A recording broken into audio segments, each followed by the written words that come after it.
Perkenalkan, nama saya Fiona Anggelik. Di sini saya akan mempresentasikan konstruksi idiomatik Bapak dalam bahasa Indonesia. Ada 3 poin-poin presentasi yang akan saya bawakan pada hari ini. Yang pertama ada pendahuluan, dan yang kedua pembahasan. Dalam pembahasan ada 3 pokok pembahasan yang akan saya bahas. Yang pertama konstruksi idiomatik, yang kedua pola elemen pembentuk leksem Bapak, dan yang terakhir jenis proposisi leksem Bapak. Dan pokok pembahasan yang ketiga adalah penutup. Yang pertama ada pendahuluan.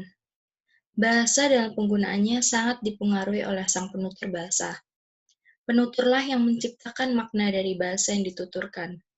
Pengertian idiomatik dapat dimanifestasikan melalui konstruksi dengan kompleksitas karakteristik yang khas daripada makna leksikal dari entitas elemen-elemennya.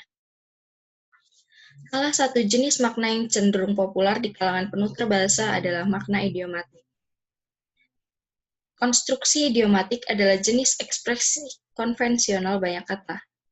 Penelitian ini secara khusus disusun untuk mendeskripsikan konstruksi idiomatik yang menggunakan kata ini dalam ranah struktur kekerabatan atau identitas keluarga, yaitu leksem Bapak. Secara teoritis, penelitian ini menyajikan komplement fenomena konstruksi idiomatik Bapak. Selanjutnya ada pembahasan. Pokok pembahasan yang pertama adalah konstruksi idiomatik. Konstruksi idiomatik merupakan jenis ekspresi konvensional banyak kata. Sejak periode Bloomfield, telah terungkap gagasan tentang informasi idiosinkratik yang diwujudkan dalam berbagai konstruksi bahasa, seperti konstruksi idiomatik. Dalam Gillon tahun 2009, halaman 148. Dengan kata lain, dapat dikatakan bahwa konstruksi idiomatik dibuat dalam konteks penggunaan bahasa tertentu, untuk arti tertentu. Konstruksi idiomatik leksem Bapak dalam bahasa Indonesia sebagai satu kesatuan semantik dijelaskan berdasarkan 2 jenis. Yang pertama adalah pola elemen pembentuk, dan yang kedua adalah proyeksi jenis proposisi. Pokok pembahasan yang kedua ada pola pembentukan idiomatik. Pada dasarnya, unit analisis kebahasaan dalam bentuk kata selalu memuat 3 tingkatan struktur yang terdiri dari struktur semantik, ciri sintaksis, dan aspek fonologis. Black&Duff dan Audring tahun 2016, halaman 469, berhipotesis. Dalam hampir setiap teori linguistik, sebuah kata mengandung potongan-potongan struktur pada 3 tingkatan. Struktur semantiknya, fitur sintaksisnya, dan fonologinya. Salah satu unsur pembentuk struktur semantik kata tersebut dapat dihadirkan secara idiomatis sebagaimana dalam konstruksi leksem Bapak di bahasa Indonesia.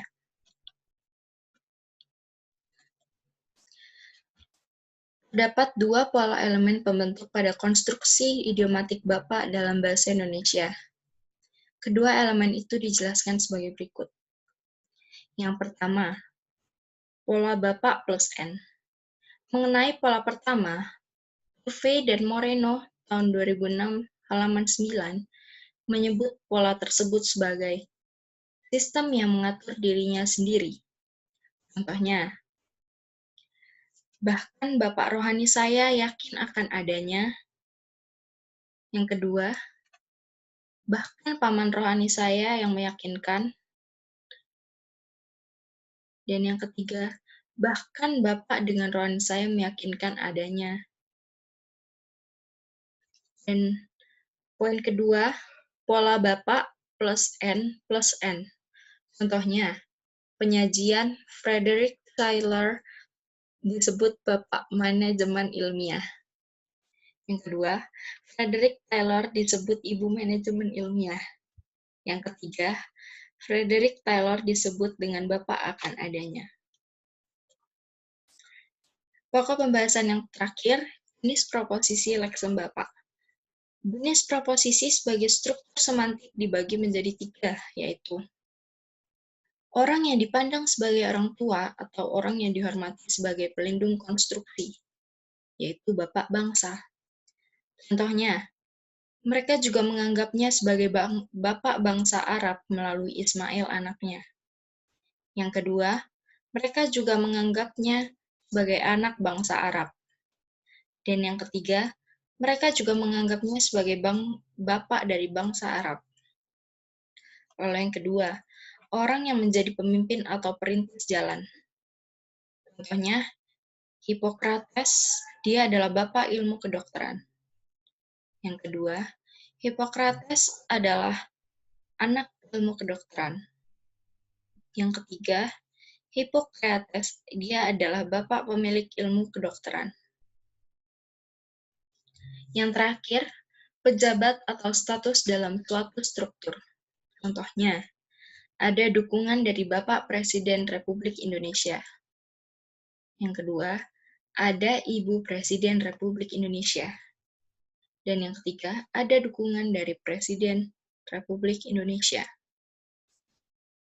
Dari ketiga klasifikasi proposisi idiomatik konstruksi Bapak di bahasa Indonesia ini dibangun atas umum, yaitu persona, proposisi-proposisi. Dengan kata lain, pembentukan konstruksi idiomatik dapat disebabkan oleh motivasi semantik untuk mempersonalisasi struktur identitas biologis dan sosial.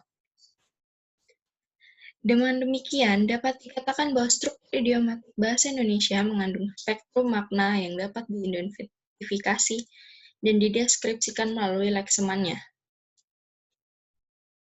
Dan yang terakhir, penutup.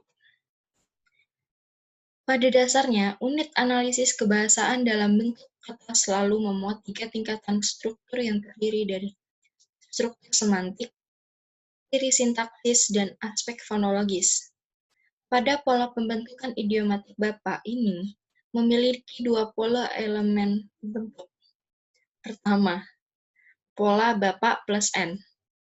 Pola tersebut dapat diklasifikasikan sebagai pola yang biasa ditemui. Kedua, pola Bapak plus N plus N. Kemudian, ada pula proyeksi proposisi sebagai unsur semantik. Istilah proposisi digunakan untuk merujuk pada sekumpulan makna yang dipresentasikan oleh konstruksi idiomatik dari bahasa Bapak, bahasa Indonesia. Pertama, orang yang dipandang sebagai orang tua atau orang yang dihormati sebagai pelindung. Kedua, orang yang menjadi pemimpin atau perintis jalan. Ketiga, sebagai pejabat atau status dalam suatu struktur. Ketiga klasifikasi proposisi idiomatik konstruksi Bapak di bahasa Indonesia ini dibangun di atas umum yaitu persona, proposisi-proposisi. Saran studi yang dapat digunakan untuk lebih memahami penelitian ini yaitu menganalisis berbagai bentuk konstruksi idiomatik di bahasa Indonesia yang berbasis domain pada istilah kekerabatan. Sekian yang dapat saya presentasikan. Lebih kurangnya saya mohon maaf dan terima kasih.